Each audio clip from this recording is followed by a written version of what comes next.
रहीम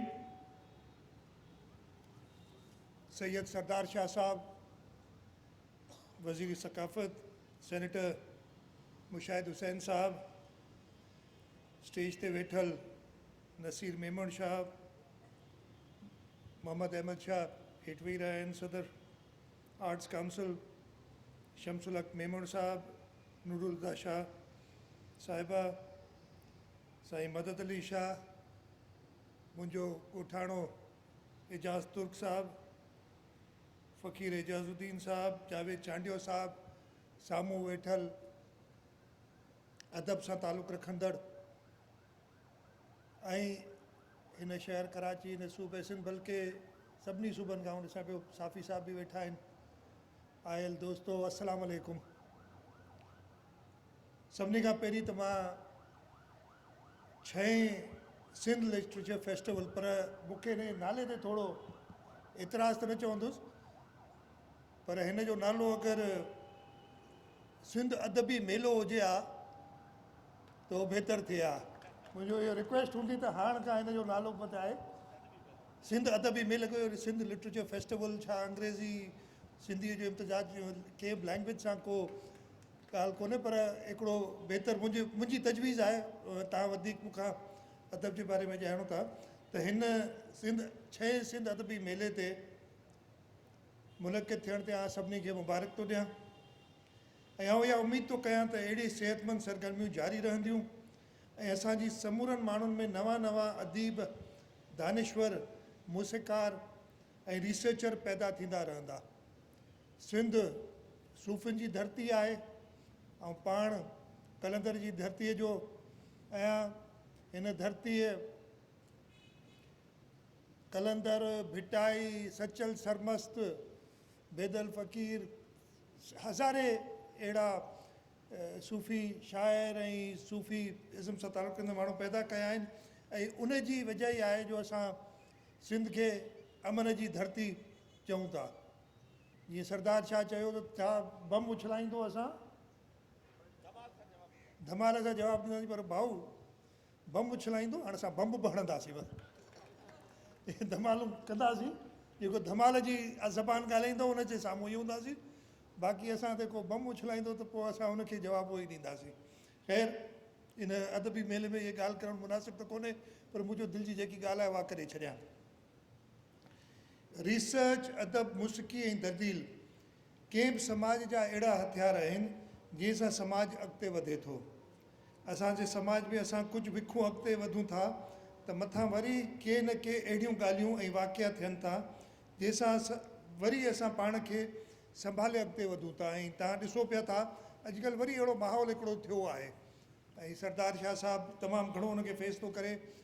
अहमद शाह साहिबु हुनजो ज़िक्र कयो त जेके माण्हू अहिड़े अदबी मेलनि जूं, अदबी नशिस्तुनि जूं मुखालफ़त था कनि या मज़ाक़ था उॾाइनि, मां चवां थो हू ॿियो न, हिन धरतीअ सां पाण सां था हिकिड़ो कनि था जेको, ऐं इन करे असांखे ज़रूरी आहे त इहे अदबी मेला, इहे मुलाक़ातूं इहे जारी रहनि। ऐं कुझु ॾींहं अॻु में हिते असां उर्दू फेस्टिवल बि कयो।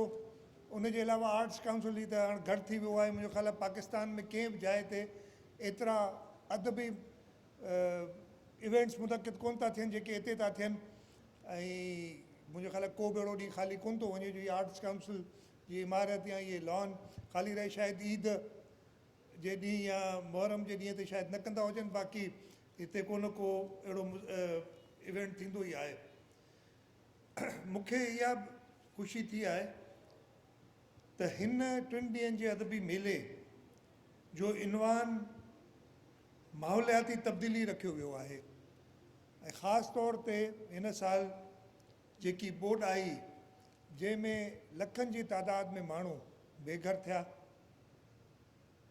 असां ॻणप कई आहे 20 लख घर, तंहिंमां 14 लख घर मुकमल तौर ते तबाह थिया आहिनि ऐं 6 लख घर जुज़वी तौर ते तबाह थिया आहिनि। इहो माहौलियाती तब्दीली जी आगाही लाइ बि हिकिड़ो सुठो मौक़ो आहे त हिन अदबी मेले में माण्हू हिन ते मुकालमा पढ़ंदा ऐं हिन जी ॻाल्हि कंदा। ऐं इन ॿोॾ जे दौरान आऊं सलाम थो पेश कयां उन्हनि सभिनी खे जे एॾी ॾुखियाईअ में, एॾे मुश्किल वक़्त में, मां तव्हांखे पंहिंजो मिसाल ॾियां थो। जॾहिं आउं ॿोॾ आई, हिकिड़ो चकर हणी अची कराची पहुतुसि त मूं पाण खे सफ़ा लाचार ते सम्झो ते एॾी आफ़त आहे, अलाह साईं जी एॾो आज़माइश आहे, इन सां कीअं मुंहुं ॾींदासीं। सो हिकिड़ो या ॿ ॾींहं त आउं सफ़ा ख़ामोश थी वेही रहियुसि, यार हाणे मूंखे हिन जो जवाबु कोन थो मिले। पर मूं माण्हुनि जे जेके इन करे फ़ोन अॼुकल्ह आहे, उन्हनि जा जेके जज़्बात ॾिठा, ऐं वरी निकिरी पियुसि। ऐं जॾहिं हर जाइ ते वियासीं, कोशिशि कईसीं, ऐं अलाह साईं तमामु वॾी हिकिड़ी आज़माइश में असांखे ऐं ई चवंदो सुरखरू कयो। इन में ख़ासि तौर ते ऐं पंहिंजे पार्टी जे चेयरमैन बिलावल भुट्टो ज़रदारी साहिब जो ज़िक्र ज़रूरु कंदुसि। उहो अंग्रेज़ी जो लफ़्ज़ इस्तेमालु कयो त मुंहिंजी अंग्रेज़ी बि कमज़ोर आहे, उर्दू बि कमज़ोर आहे, सिंधी बि कमज़ोर आहे। सो ईअं न सम्झो त कंहिं बि ज़बान ते मूंखे उबूर हासिलु कोन्हे, पर बिलावल साहिब ही लेड फ्रॉम द फ्रंट। ऐं असां सभिनी खे, सरदार शाह साहिबु वेठा आहिनि, उहे हिन जा गवाह आहिनि, त उन पाण असांखे इन ॿोॾ में माण्हुनि जे दरमियान मौजूदु हुअणु ऐं माण्हुनि सां गॾु रहण जी ॻाल्हि कई। हाणे इहो जेको अदबी मेलो आहे, इन में बि तमामु सुठो आहे त माहौलियाती तब्दीली जो उनवान हिन ते रखियो वियो आहे। हिकिड़ी ॿ ॻाल्हियूं आउं सिंधी अदीबनि ऐं दानिशरनि लाइ ज़रूरु कंदुसि। आउं कोशिशि कंदो आहियां त सिंधी, उर्दू ऐं ॿियनि ॿोलियुनि ॻाल्हाइण वारे अदीबनि सां वक़्तनि फ़वक़्तनि मिलंदो रहां, दानिशवरनि खां समाज जे बारे में पुछंदो रहां ऐं इन्हनि खां रहनुमाई वठंदो रहां। पर हिकिड़ो मसइलो इहो आहे त दानिशवर ऐं समाज ऐं दलील जी कुवत वधाइण वारा हर वक़्तु हुकूमत खां परे रहनि था। हर सरकार खे ख़राबु चवण जी रिवायत पइजी वई आहे। इहा ख़तमु थियणु खपे। मूंखे यादि आहे त हिकिड़े ॾींहुं मुंहिंजी लीडर शहीद मोहतरमा बेनज़ीर भुट्टो चयो त हुकूमत जो फ़र्ज़ु आहे त सभिनी जी ख़िदमत कनि, जेके वोट ॾियनि था, जेके वोट नथा ॾियनि।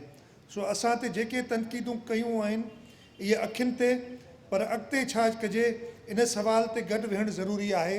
ऐं आउं तव्हां सभिनी खे चवंदुसि त असांखे भले गाइड कयो, असां सां गॾु कमु कयो, असांजी मुश्किलातुनि खे ॾिसो ऐं उन सां गॾोगॾु असांखे अॻिते वधिणो आहे। हिकिड़ी ॿी ॻाल्हि आउं हिते करणु चाहींदुसि, उहो आउं सिंधी में बि ॻाल्हाईंदुसि, थोरो उर्दू में बि, छाकाणि त हिकिड़ी वाइडर ऑडियंस खे उहा ॻाल्हि ख़बर पए।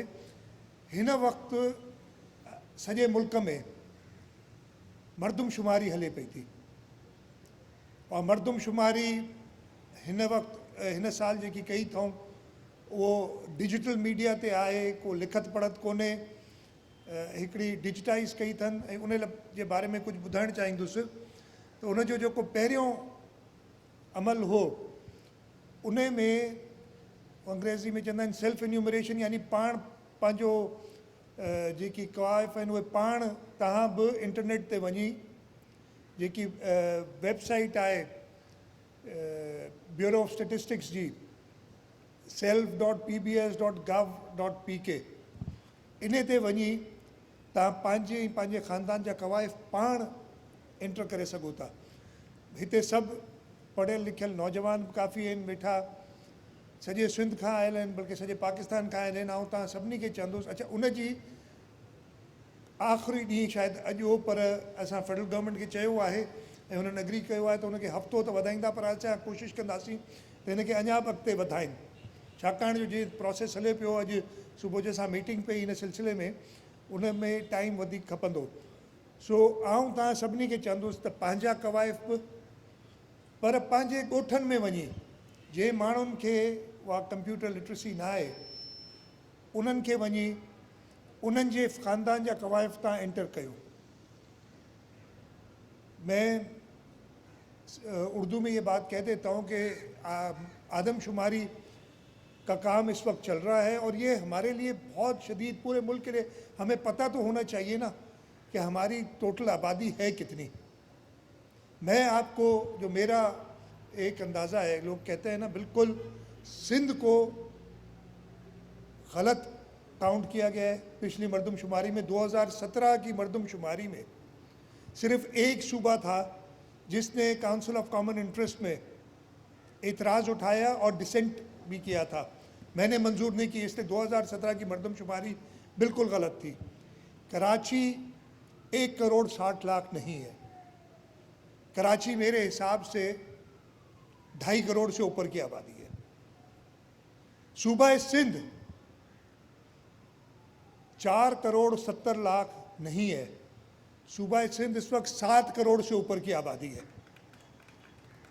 लेकिन अब ये हमारा फ़र्ज़ है कि जो डिजिटाइज मरदमशुमारी है उसमें हम सब अपना किरदार अदा करें। मैंने पहली बात यही कही कि जो सेल्फ़ इन्यूमरेशन है उसमें सबसे पूरे सिंध में लोगों से ये गुजारिश है मेरी कि वो ख़ुद अपने भी कवायद डालें, और जो लोग कंप्यूटर लिटरेट नहीं है, हर गांव में आजकल तो हर बच्चा, मेरे ख्याल है कोई गांव ऐसा रहा नहीं है जिसका कोई फेसबुक अकाउंट नहीं हो या कोई ट्विटर का अकाउंट नहीं हो।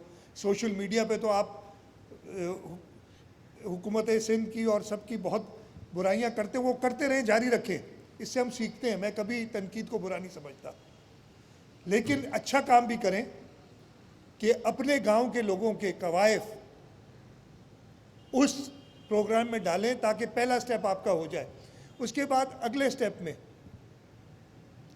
ये सेंसस वाले आपके घरों पे आएंगे, पहले घर शुमारी करेंगे और उसके बाद मरदमशुमारी करेंगे, और उसमें अगर आपने डेटा पहले से डाला होगा तो उनको आसानी हो जाएगी, वो जल्दी वेरीफाई हो जाएगा। और अगर आपने नहीं डाला तो उसमें हर्ज कोई नहीं है, हर्ज है लेकिन ज़रूरी नहीं है कि ना किया जाए। वो उस वक्त आके आपके सामने डेटा डालेंगे उस टैबलेट में, लेकिन उस पर भी नज़रदारी करें। और मैं आप सब, ये एक हमारा कौमी फरीज़ा है जो हमने पूरा करना है। आप सब से मैं यही कहूँगा कि अपने अपने गांव, अपने अपने डिस्ट्रिक्ट्स, अपने अपने तहसीलों में जाके ये आगाही दें कि ये कौमी फरीज़ा हमने पूरा करना है। अगर हम सब सही गिने जाएंगे तभी हमें रिसोर्सेज सही मिलेंगी, तभी हमारी नुमाइंदगी कौमी असम्बली और सूबाई असम्बलियों में प्रॉपर होगी। और ये बहुत ज़रूरी है। मां जेकी उर्दू में ॻाल्हि कई वरी सिंधी में बि चवां त सेल्फ इन्यूमरेशन खां पोइ तव्हांजे घरनि ते जेके मरदमशुमारी वारा आहिनि, इन्यूमरेटर्स इहे ईंदा। अगरि तव्हां पंहिंजी सेल्फ इन्यूमरेशन कयल आहे त उन लाइ सवलाई थी पवंदी, न कयल आहे त उन्हनि खे पंहिंजा नाला घर भातियुनि जा लिखाइजो जेके बि तव्हां सां गॾु रहनि था, ऐं उहे कवाइफ़ उन में विझो, छाकाणि जो हीउ तव्हांजो क़ौमी फ़रीज़ो आहे। तव्हां ईअं कंदो त इंशा अल्लाह ताला असांजे सूबे खे, तव्हांखे पंहिंजा हक़ मिलंदा। हिकिड़ी ॿी ॻाल्हि शायदि अहमद शाह कही, क्या हक़ देंगे नहीं तो लड़के लेंगे, लड़के नहीं लेंगे छीन के लेंगे। थोड़ा सा और स्ट्रॉन्ग हो तो मैं देखिए बहुत हो गई है बातें। वफाक से मैंने आज बात भी की, उनको एक सेंसस पे एक ख़त भी लिख रहा हूँ कि इसमें जो कोताहियाँ हमारी नज़र में है, ताकि इनको पूरा किया जाए। हम 2017 का रिपीट नहीं चाहते कि एक सेंसस हो जाए, एक मरदमशुमारी हो जाए और उस पर फिर हम सबका एतराज़ हो और फिर हम वहीं खड़े हों जहाँ पे 2017 में थे। हम चाहते हैं प्रॉपर सेंसस हो, हर जगह पे लोगों को गिना जाए, और जिस सूबे में जो शख्स रहता हो उस शख्स के लिए रिसोर्सेज उस सूबे को प्रॉपर तरीके से दी जाएं।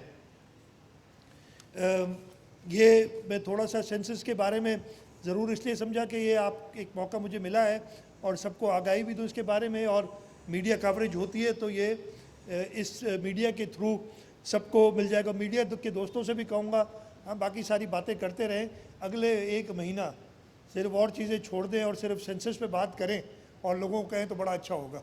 आपसे ये रिक्वेस्ट है। मैं एक बार फिर मुबारकबाद देता हूँ जो इंतज़ामिया है जिन्होंने ये सिंध अदबी मेला मुनक्कद किया है 6ठी बार मुसलसल, और मैं पूरा यकीन रखता हूँ और उम्मीद रखता हूँ कि इस 3 रोज़ा मेले में जो अदीब, शायर, जो फ़िलासफ़र, दानिश्वर आएंगे वो मस्बत बातें करके और सूबा सिंध के लिए एक बेहतरीन आगे की राह दिखा के जाएंगे और इस मुल्क के लिए एक बेहतरीन राह दिखा के जाएंगे। हम आपसे सीखेंगे और इंशाअल्लाह ताला हुकूमत सिंध सरदार शाह साहब इधर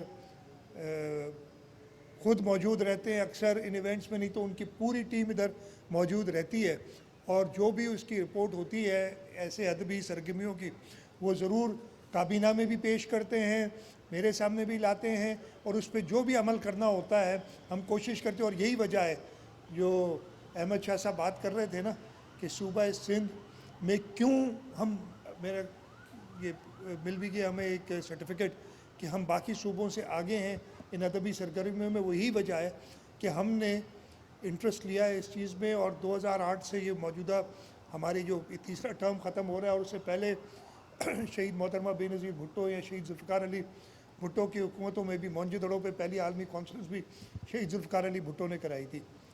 तो सिंध के जो अदबी हमारे जो अदब से ताल्लुक़ रखने वाले लोग हैं वो पाकिस्तान पीपल्स पार्टी और सिंध हुकूमत के साथ मैं उनको पूरा यकीन दिलाता हूँ कि हम हर तरीके से अदब को और फ़रोग़ देने के लिए और इस मुल्क में, इस सूबे में और इस मुल्क में जो सूफ़ी कल्चर हमारा है उसको और फ़रोग़ देने के लिए हमेशा काम करते रहेंगे। मैं शुक्रगुज़ार हूँ कि आपने मुझे इधर मौका दिया और मुझे आज इधर बुलाया। मैं एक बार फिर आपको इस 3 रोज़ा अदबी कॉन्फ्रेंस के लिए मुबारकबाद भी देता हूँ और ये भी दुआ करता हूँ कि ये कामयाब कॉन्फ्रेंस हो। बहुत बहुत शुक्रिया। पाकिस्तान जिंदाबाद। हाल में वेठल आऊं मुबारकबाद दीदुसि नसीर गोपांग ऐं संदुसि सॼे नौजवान लॾे खे जंहिं मुस्तक़िल मिज़ाजी सां सिंध फेस्टिवल जो 6 सिंध फेस्टिवल जो जेको अॼु हिते इंतज़ाम कयो आहे। जेका नसीर ॻाल्हि कई ऐं शाह साहब ॻाल्हि कई, आउं सम्झां थो त हमेशह जॾहिं का बि पॉज़िटिव मूव थींदी आहे ख़ासि तौर ते असां जहिड़नि समाजनि में मुआशरनि में जॾहिं हिकिड़ो तहरुक पैदा थींदो आहे, कल्चरल एक्टिविज़म सकाफ़ती तहरुक पैदा थींदो आहे त ज़रूरु स्टेटस को जूं कुवतूं आॾो अची उनखे रोकण जी कोशिशि कंदियूं आहिनि। जेका नई ॻाल्हि कान्हे, असां फेस कयूं पिया यको अदालत सॻोरीअ फ़ैसिलनि खे ॿियनि खे मुसलसल इन्हनि शयुनि खे फेस कयूं पिया, पर हिकिड़ी शइ इहा टेस्टिड ॻाल्हि आहे त बर सग़ीर सब कॉन्टिनेंट में जेकॾहिं इंतिहा पसंदी जो, बुनियाद परस्ती जो, अदम तशद्दुद जो जेकॾहिं मुक़ाबिलो 800 सालनि ताईं जेकॾहिं कंहिं एलिमेंट कयो आहे त उहो कल्चरल एक्टिविज़म कयो आहे। उन ज़माने में लिटरेरी फेस्टिवल कोन हूंदा हुआ, पर इहे फ़क़ीरनि जे दरवेशनि जा मेला ज़रूरु हूंदा हुआ। तव्हां अंदाज़ो करे छॾियो जॾहिं धमाको थिए थो समूरी दुनिया में फ़िलहाल शयूं शंट थी वञनि थियूं, कारोबार बंदि थी वञनि था। कलंदर जी दरगाह ते धमाको थियो ऐं उन ई मिनट राइट सेकेंड मिनट उहा धमाल जेका आहे उते कंटिन्यू थी। कलंदर जी जेका उन खां 800 साल 900 साल पहिरीं खां वठी धमाल लॻंदी अचे कलंदर ते। त असांजो पैगाम आहे, असांजो पैगाम आहे, असांजो एसेंस आहे इहो। असीं चऊं था त असीं धमाके जो जवाबु धमाल सां ॾींदासीं, बम जो जवाबु बैत सां ॾींदासीं। ऐं असां जेकॾहिं कल्चरल तहरुक पंहिंजी समाज में पैदा न करियूं, सोसाइटी में पैदा न कयूं, कंहिंखे स्पेस ॾींदासीं? केरु फ़ाइदो वठंदो? मुंहिंजो सुवालु इहो आहे। ठीकु आहे, बंदि था करे छॾियूं, सॼो सकाफ़ती तहरुक बंदि था कयूं, को बि सिंध में एक्टिविटी न थींदी त कंहिंखे स्पेस मिलंदो? केरु मज़बूत थींदो? इन सवाल जो जवाबु उन्हनि सभिनी खे ॾियणो पवंदो ऐं बेशमूल उन हिकिड़े मख़सूस तबिके ऐं टोले जी ज़हनियत जे असर हेठि जेकॾहिं असांजी अदालत सॻोरी बि आहे त इहो जवाबु असां ज़रूरु घुरंदासीं त इहो मिलणु खपे असांखे त इन जो अल्टरनेट छा आहे, नबुल बदल छा आहे, स्पेस केरु वठंदो? सो बहरहाल सिंध हमेशह जो पैगाम मोहब्बत जो पैगाम है, सिंध जो पैगाम प्यार का पैगाम है, मोहब्बत का पैगाम है। हमने हमेशा दिया है। जैसे शाह साहब ने बात की, हम लाहौर में गए तो हमने लाहौर में भी कोई दूसरी बात नहीं की। हमने जो दो सूबों के बीच में किसी सियासत की वजह से जो खलीज पैदा हुआ था उस खलीज को हमने ख़त्म करने की कोशिश की। हमने ये बताया, लाहौर में भी फ़कीर एजाज साहब वहाँ पे थे, हमने कहा कि ये लाहौर में आज से 450 साल पहले भी 7 से मियाँ मीर सिंधी आए थे और मियाँ मीर सिंधी ने आके लाहौर में बुनियाद रखा, जिसके जहांगीर, शाहजहां और दारा शकू भी उसके मुरीद बने थे। तो ये पैगाम सिंध से गया था। हम आज भी हमारा हमारा न ज़बान की बुनियाद पे, ना बोली की बुनियाद पे, ज़बान की बुनियाद पे, हमें कौमियत की बुनियाद पे किसी से झगड़ा है। हमारा अगर इख्तलाफ है तो एक मखसूस ज़हनियत से इख्तलाफ है, उस सोच से हमारा इख्तलाफ है। और हमारा किसी से कोई, हम ज़बान की बुनियाद पे खुशहाल खान खटक से भी इतना प्यार करते हैं जितना हम बुल्ला शाह से करते हैं, हम रहमान बाबा से भी इतना प्यार करते हैं जितना मस्त तवक्कली से प्यार करते हैं, हम उतना ही शाह लतीफ़ और सचल से प्यार करते हैं। तो आज सिंध फेस्टिवल बेसिकली सिंध के दारुल हुकूमत में ये एक ऐसा इवेंट है जिसमें सिंध के सारे कलर्स और फ्लेवर्स के साथ पूरे पाकिस्तान को मदऊ किया गया है। आप देखें स्टेज पे जो लोग बैठे हुए हैं, ये मुख्तलिफ सूबों से प्यार का पैगाम यहाँ पे लाए हैं और मोहब्बत का लाए हैं। अब पाकिस्तान को ज़रूरत है इस मुआशी चैलेंजेस में, सोशल हार्मनी नहीं है या इस कंट्री में सूबों के बीच में बड़ा एक खलीज पैदा हुआ, उसको नज़दीक करने की ज़रूरत है। और मैं समझता हूँ सकाफत सिंधु नदी का किरदार अदा कर सकती है और कोई रास्ता नहीं है, ये सकाफत है जो सिंधु नदी का किरदार अदा कर सकती है, जो कश्मीर से लेके केटी बंदर तक पाकिस्तान को एक नया नाम और नई सिमत दे सकता है। Thank U very much. कि 21वीं सदी आ गई है, टाइम बदल गया है। इसी तरह पंजाब में भी कुछ मुट्ठी भर लोगों ने, सरदार शाह ने जब तकरीर की 600 साल के रिश्ते की, मैंने जब बताया कि ये सिंध हमेशा से लीड करता है पाकिस्तान को। 1935 में सिंध ने करारदाद मंजूर की थी। फिर पाकिस्तान बचाने का जब भी टाइम आता है तो हम कहते हैं कि पाकिस्तान खप्पे। सिंध ने सबसे बड़ी कुर्बानियां दी हैं। कुछ लोगों को एतराज था कि ये सिंधी कहां से आ गए। मैं आपको यकीन दिलाता हूं, पूरे पाकिस्तान से लोग ट्रेवल करके आए, सरदार शाह को घेर के रखा हुआ था, सेल्फियां मना रहे थे। गवादर से, कोयटा से, मुजफ्फराबाद से और सवाबी से और स्कर्दू से, और एक नेशनल यूनिटी का एक सूरत हाल जो हमारा प्लान है। कुछ आवाज़ें सिंध से भी उठी, very discontented, dejected and retarded and rejected people who don't know, who don't understand the vision behind all this. ये बहुत वेल थॉट एक प्रोग्राम है। पाकिस्तान को एथनिक तकसीम, divide, sectarian divide, extremism, political by design divide से टुकड़ों टुकड़ों में बांट दिया गया है। बट ये कन्फेडरेशन नहीं है, इट्स अ फेडरेशन। अगर हमारे लिटरेरी लोग, हमारा कल्चर, ये वाइड बाइंडिंग फोर्स है, ये सबसे बड़ा वेपन है अगेंस्ट बुनियाद परस्ती, अगेंस्ट हेटेड। ये है सारा कुछ। ये बहुत पंजाबियों ने ये पैगाम पूरी तरह रिसीव किया। इसी तरह हम दूसरी जगहों पे जा रहे हैं, यहाँ से कुछ तनकीद आई, जायज़ आई, उनसे हम बात करेंगे कि सिंध ने जब सैकड़ों साल से इस मुल्क को लीड किया है तो क्या सिंध नहीं करेगा। सिंध क्या पॉलिटिकली। दूसरी, शाह साहब आपके सुनने के लिए एक बात बताता हूँ, हमने बहुत करीब से वहाँ की हुकूमतों को देखा। हम सबसे ज़्यादा अपनी हुकूमत पे तनकीद करते हैं। मैं यकीन से आपको कह सकता हूँ कि जितनी सपोर्ट आर्ट को, कल्चर को, लिटरेचर को, और जितनी सिंध हुकूमत एक्सेसिबल है अपने आम आदमी के लिए, इट इज़ इम्पॉसिबल कि डीसी से भी आप मिल सकें, इट इज़ इम्पॉसिबल कि कमिश्नर किसी से मुलाकात करे। हमारी इवन ब्यूरोक्रेसी का भी, चूंकि सिंधी का एक तरीका है कि जी जी काम हो ना हो, तो वो इतने हर्डल्स हैं, बहुत सारी मुश्किलात हैं। साईं मुराद अली शाह की क़यादत में, लीडरशिप की क़यादत में, मेरा दोस्त सरदार शाह, मैं, हम गिलगित भी जा रहे हैं, स्कर्दू, हमें पैसों पे पाबंदी लगाई गई, लगा के रखें। हमारे ऊपर और पाबंदियां लगाएं, लगा के रखें। लेकिन इन नफरतों को ख़त्म करेंगे।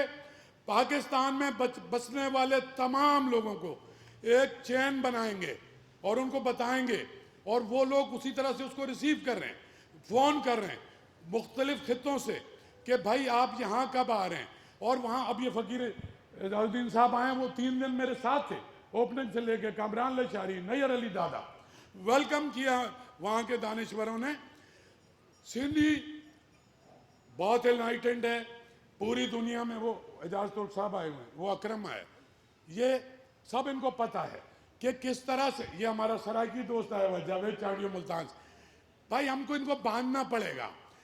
हमारा जो भी नेशनलिज्म का नारा है, हमारा सिंधी कौम की बका का जो रास्ता है, पहले तो हमें ये सोचना पड़ेगा ये बका का रास्ता इस फेडरेशन के अंदर रहते हुए हमने इख्तियार करना है। जो सिंधियों के राइट हैं लड़ के लेने चाहिए, जो सराइकियों के राइट हैं लड़ के लेने चाहिए, लेकिन किसी के वेस्टेड इंटरेस्ट में अगर कोई नारा लगता है इस मुल्क को तोड़ने का, आपको सब कुछ इसके अंदर रह के, सिंधियों ने रिक्लेमेशन की है, सिंधियों ने अपनी स्पेस आज से 70 बरस पहले या 1 यूनिट के बाद क्या थी, आज 18वीं तरमीम के बाद क्या है, वो भी इनका कारनामा है। इस पे के लिए लड़ेंगे, रहेंगे फेडरेशन में। ये मैसेज जो और कोई नहीं पहुंचा रहा, सिंध एक बार फिर लीड करेगा और ये सिंध लिटरेचर फेस्टिवल भी उसकी शाख है। और नसीर गोपान एक आर्डर आ गया है, हम एहतराम करते हैं, लेकिन जो आर्ट्स काउंसिल भी आप पे सब कुछ कर रहा है वो भी सिंध गवर्नमेंट की ग्रांट से है, और वो आप ये ना समझें कि आपको सिंध गवर्नमेंट सपोर्ट नहीं कर रही या कोई और नहीं कर रहा। ये मैं चाह रहा था कि ये एक मैसेज जो नफरत को तेज़ी से फैलाते हैं, और आपको पता है कि उसकी आग जो है वो तेज़ी से फैलती है, और मोहब्बत जो है उसका ट्रिकल डाउन इफेक्ट होता है। कल्चर का एक ट्रिकल डाउन इफेक्ट है, कॉन्स्टेंटली करते रहेंगे और सारे पाकिस्तान को एक कड़ी में बांधेंगे। सेनेटर मुशाहिद हुसैन साहब, हदी नूरुद्दीन शाह, बाकी स्टेज पे बैठे हुए तमाम लोग, असल में टाइम बहुत कम है, 3-4 मिनट में बोलना है, तो मैं थोड़ी डिफरेंट बात करना चाहता हूँ। अभी हम सिंध से बाहर निकल के लाहौर गए थे और पाकिस्तान लिटरेचर फेस्टिवल किया। सरदार शाह साहब 4 दिन तक वहाँ मेरे साथ थे, और ये जितनी नफ़रतें और बातें और सिंध और बलोचिस्तान, पूरे लाहौर ने अपने बाएं खोल के हमारा इस्तकबाल किया। पाकिस्तान की हिस्ट्री का सबसे बड़ा फंक्शन किया हमने, सिंध का पैगाम लेके गए। मैं सिर्फ सिंधियों को ये कहता हूँ, चाहे कुछ भी मुखालफतें हों, कुछ मसले हैं शाह साहब, दोनों शाह साहब, अब वहाँ सभिनी जी तमामु घणी महिरबानी अवां हिते आया। सो मुख़्तसिर ऐं इहो ॿुधाईंदुसि त सॼी दुनिया में जेके फेस्टिवल आहिनि, साईं मुनवर मैसर साहब भी मौजूदु आहिनि, अव्हांखे साईं भलीकार चऊं था, ऐं जेके बि हाज़रीन नाज़रीन उन सभिनी खे वेलकम था चऊं। सॼी दुनिया में फेस्टिवल जेके थियनि था, फेस्टिविटी थिए थी, त उन जेके ॾिसूं त हिकिड़ो अहिड़ो प्लेटफॉर्म थींदो आहे जिते असीं हिकिड़े वेन्यू जे लाइ चई सघूं था, हिकिड़ी छित जे हेठां अव्हांखे खोड़ सारा जेके रंग आहिनि, फेस्टिविटी अव्हांखे उते मिले थी, उते मुशाइरा थियनि था, फोक म्यूज़िक थिए थो, रक़्स थिए थो, खोड़ सारियूं शयूं माना अव्हांखे हिकिड़ी छित हिकिड़े वेन्यू जे हेठां मिली थी वञनि, ऐं सॼी दुनिया में उन्हनि खे ॾाढी हिकिड़ी क़दर जी निगाह सां ॾिठो थो वञे।